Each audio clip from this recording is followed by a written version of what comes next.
Hello, I'm Mike Bain from Christian Voice New Zealand. Hey, let me just ask you a question. Well, right now the New Zealand government, like many other countries, most noticeably the United States, well, they've stood beside the nation of Israel since its inception. But will history remember whether we stood by Israel when it mattered most? Or whether we enabled its enemies with ink and signatures while claiming peace was at hand? And this time, the cost of being wrong isn't just another failed deal. It's a second Holocaust carried out not with gas chambers, but with uranium.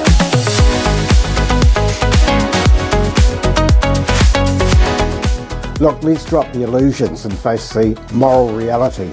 Iran is not a misunderstood nation seeking peaceful energy. It's a radical, theocratic regime committed to global terror, regional dominance, and the destruction of Israel. Its leaders openly chant death to America and promise to wipe the Jewish state off the map. And now, under the misguided banner of diplomacy, the United States is poised to hand Tehran the very tools it needs to fulfill that genocidal ambition.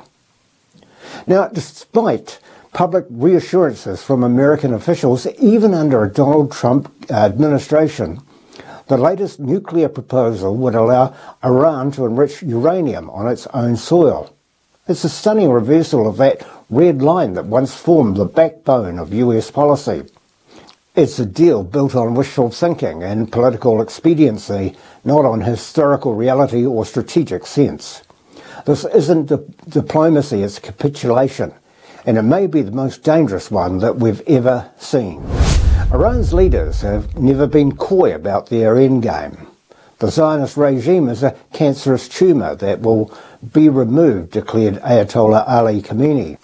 The former president of Iran chillingly vowed that Israel would be wiped off the map. Now, these are not metaphors, they're mission statements. When a regime preaches annihilation and then gets within striking distance of any nuclear bomb, any deal that helps them move closer, even under civilian pretense, well, it's just madness.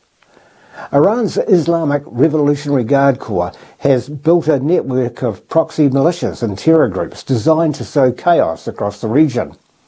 From Hezbollah in Lebanon to the Houthis in Yemen, Tehran is building a noose around Israel, and a nuclear bomb, well, it will just tighten that noose into an unbreakable grip. Now, Israel alone in the region has no luxury of denial. Its survival depends on action, not theory, and its red line remains firm.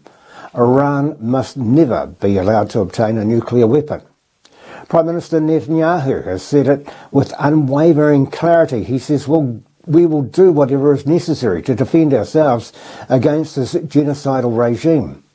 We will not allow Iran to sneak into a nuclear club, not by breakout and not by deception. And behind those words lies real preparation. In recent months, Israel has dramatically ramped up military drills simulating long-range airstrikes on fortified nuclear sites. F-35 stealth jets have practiced precision strikes. The IDF has tested new bunker-busting munitions and drilled for multi-front retaliation. You know, this is not saber-rattling. This, my friends, is readiness. Well, right now, Iran's internal weaknesses are showing. Its economy is suffocating under sanctions. Its regime is shaken by waves of protest. Its regional proxies are overstretched and under pressure. Intelligence leaks and cyber operations have further exposed vulnerabilities inside Iran's nuclear apparatus. This moment, right now, may be the last clear window to prevent a nuclear Iran through direct pressure or a coordinated action. But you know what? That window is closing fast. But with each cohesion made at the negotiating table, Tehran is inching closer to legitimacy and to a point of no return. Above-ground facilities may soon be reinforced or hidden underground bunkers may become impenetrable. Centrifuge development continues in secret. And once that threshold is crossed, there's no going back. Well, this, and I mean this, is the question of the moment. The grim irony is this: the very nation that once championed peace through strength may now be the one tying Israel's hands behind its back. There are already signs of growing tension.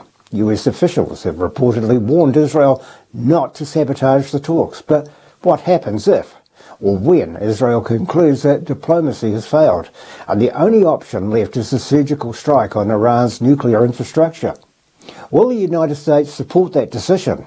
Will the US share intelligence, supply airspace, access and back Israel on the global stage? Or will they condemn their closest ally for doing what the US has refused to do? And that's stand between civilization and catastrophe. Now, let's not forget that Israel struck Iraq's Osirak reactor back in 1981.